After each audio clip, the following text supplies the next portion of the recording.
పంచదశోధ్యాయము పురుషోత్తమ ప్రాప్తియోగము శ్లోకం 4 తథా పదం తత్పరిమార్గితవ్యం యస్మిన్ గతా న నివర్తంతి భూయః తమేవ చాద్యం పురుషం ప్రపద్యే యతః ప్రవృత్తిః ప్రసృతా పురాణి.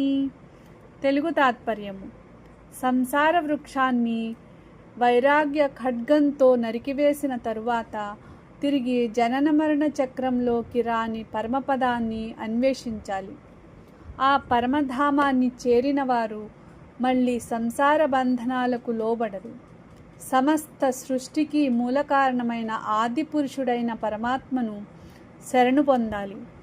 సమస్త జగత్తు యొక్క ప్రాచీన ప్రవాహం ఆయన నుండే ప్రారంభమైనది. కాబట్టి మోక్షాన్ని కోరే సాధకుడు సంపూర్ణ శరణాగతితో భగవంతుని ఆశ్రయించాలి. హిందీ तात्पर्य: उस संसार वृक्ष को वैराग्य रूपी शस्त्र से काटने के बाद उस परम पद की खोज करनी चाहिए, जहाँ पहुंचकर जीव फिर कभी संसार में वापस नहीं आता.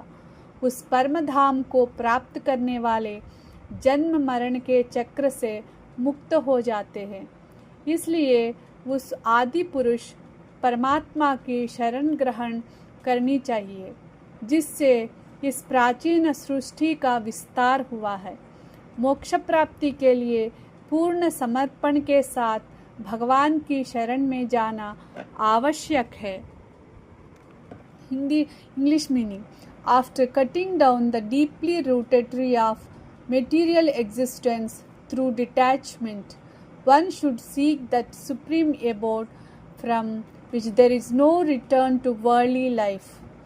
Those who attain that eternal state are freed from the cycle of birth and death. Therefore, one should surrender to the primeval supreme person, from whom the ancient process of creation has originated. Complete surrender to the Supreme Lord is the path to ultimate liberation. Essence: number 1, cut worldly attachment through detachment. Number 2, seek the supreme eternal abode. Number 3, once attained, there is no return to material existence. Number 4, surrender to the supreme person Purushottama, liberation, moksha and eternal union with the divine. పంచదశోధ్యాయము పురుషోత్తమ ప్రాప్తియోగము శ్లోకం 5 నిర్మాణమోహాజితసంగదోష ఆధ్యాత్మనిత్యా వినివృత్తకామాః ద్వంద్వైర్విముక్తాః సుఖదుఃఖసంజ్ఞై గచ్చంత్యమూఢాః పదమవ్యయం తత్. తెలుగు తాత్పర్యము: అహంకారము, గర్వము మరియు మోహాన్ని విడిచిపెట్టిన వారు, ఆసక్తి అనే దోషాన్ని జయించిన వారు, ఎల్లప్పుడూ ఆత్మతత్వ విచారణలో నిమగ్నులై ఉండేవారు, కోరికలను అధిగమించిన వారు, సుఖదుఖాది ద్వంద్వాలకు అతీతులైన వారు, అటువంటి జ్ఞానులు అవినాశి పరమపదాన్ని చేరుకుంటారు. వారు అజ్ఞానానికి లోను కాక సత్యాన్ని గ్రహించి భగవంతుని ధామాన్ని పొందుతారు.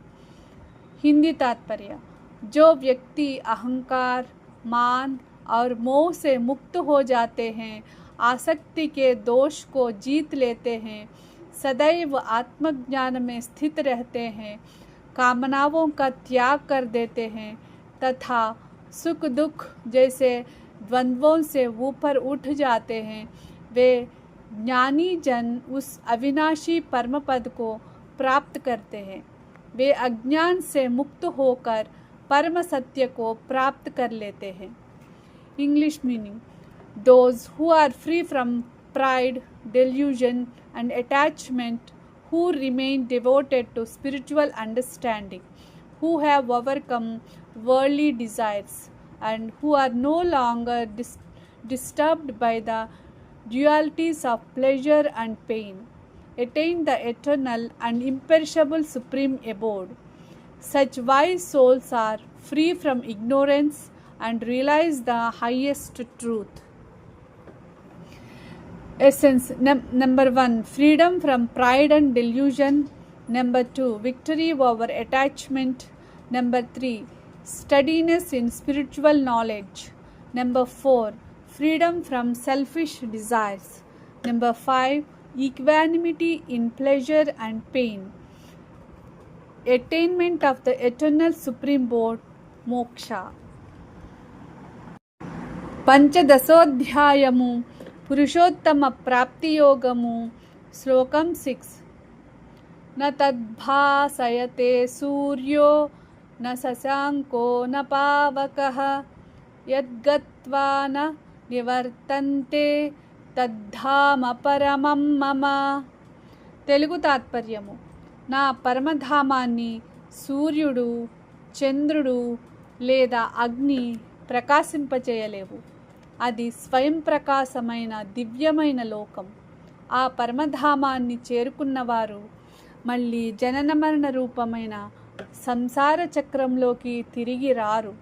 అది భగవంతుని శాశ్వత నివాస స్థానం, మోక్షస్వరూపమైన పరమ గమ్యం. ఈ శ్లోకం భగవద్ధామం యొక్క దివ్యత్వాన్ని మరియు దానిని పొందిన వారి శాశ్వత విముక్తిని తెలియజేస్తుంది. हिंदी तात्पर्य. भगवान कहते हैं कि मेरे परम धाम को न सूर्य प्रकाशित करता है, न चंद्रमा और न अग्नि. वह स्वयं प्रकाशमान दिव्य धाम है. वहाँ पहुँचने वाले जीव फिर कभी जन्म मरण के संसार में वापस नहीं आते. वह भगवान का शाश्वत और सर्वोच्च धाम है जहाँ पूर्ण मुक्ति प्राप्त होती है. English meaning. Lord Krishna says that his supreme abode is not illuminated by the sun, the moon or fire. It is self-effulgent and divine. Those who reach that eternal abode never return to the cycle of birth and death. It is the highest destination and the eternal dwelling place of the Supreme Lord, where perfect liberation is attained. Essence. Number 1, the supreme abode is self-luminous. Number 2, it needs no sun, moon or fire for illumination. Number 3, it is the eternal abode of the Lord. Number 4, those who attain it never return to worldly existence.